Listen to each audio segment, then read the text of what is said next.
All right, you guys, welcome back to the channel. I'm your host, Guy Jeans, and today I'm going to be doing a report on the upper Kern and the fall conditions. So stay tuned.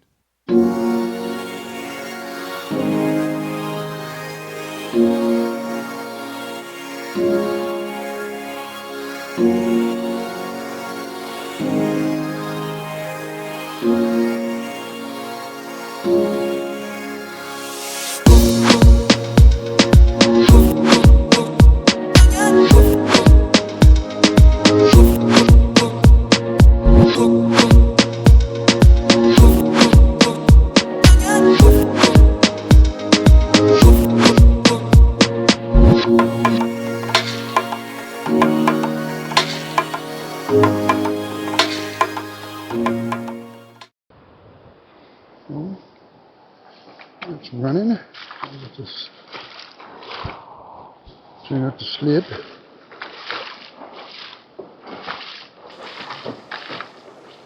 Oh, he ate the stone. All right. Yeah.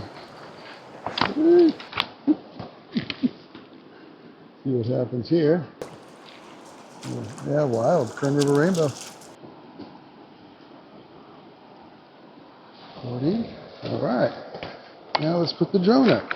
Let's see what happens. Excellent.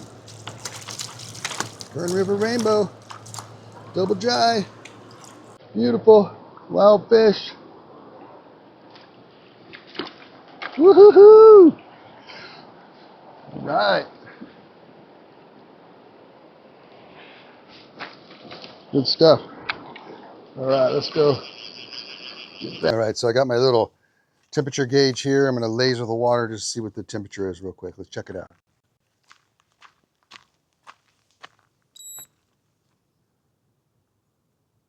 64 degrees. Let me go out here.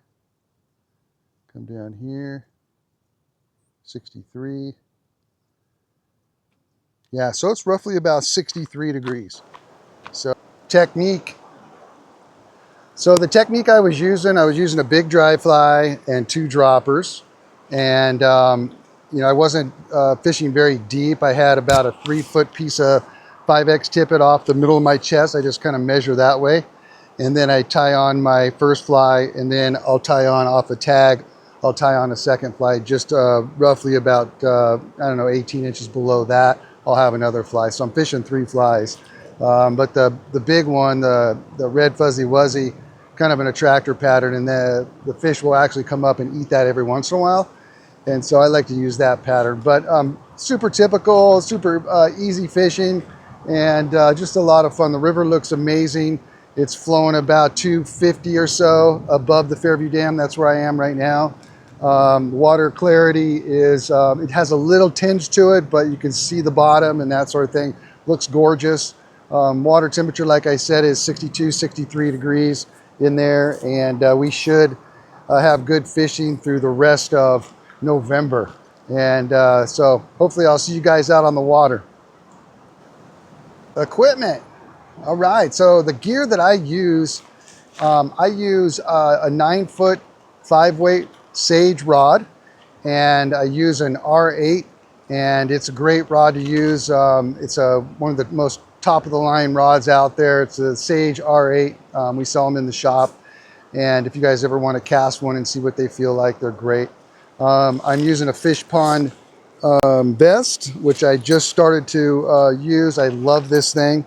And I'm also using Corker boots, where they have the interchangeable soles. You can put on rubber soles or felt soles or studded soles. We are now a dealer, so you guys can check those out in the shop as well, or online if you guys are interested. But it's a really cool, the Corker boots are really cool because you can change your soles out depending on the fishery that you're fishing. If you're hiking, you can put on the rubber soles.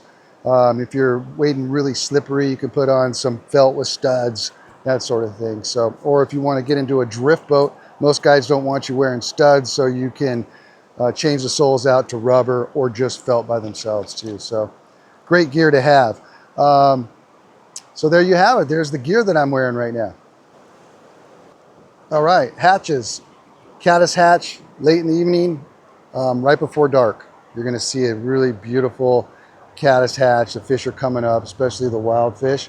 And so you're going to see them coming up right before dark, and they're really focused on that. So definitely midges. I was fishing around 11 o'clock, got a fish to come up and eat parachute Adams. And so you can't get them to come up during the middle of the day, but they're really coming up and really feeding and exposing themselves, the fish are, when that hatch is going off late in the evening.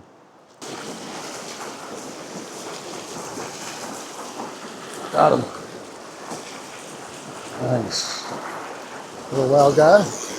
Right at the end of the run. Oh, he's going downstream. I know. All right. Cool. Yeah, nice fish, man. Oh, let's check it out. Sweet. Yep, took the Psycho May. Excellent. I want you guys to check this thing out. This thing is cool. Cool looking. I'm hooked here. Leave him in the water so he can breathe. I'm fired up.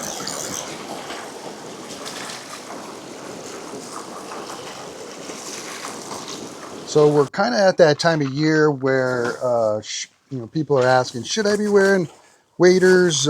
Should I not be wearing waders? And I like to, once the water temperature gets around that 60-degree mark, I'm pretty much in waders, especially in the early mornings, late evenings. Just getting that chill kind of sucks. But during the middle of the day, you can totally trunk it. But we're definitely in that period of time where we are possibly wearing waders and maybe not wearing waders.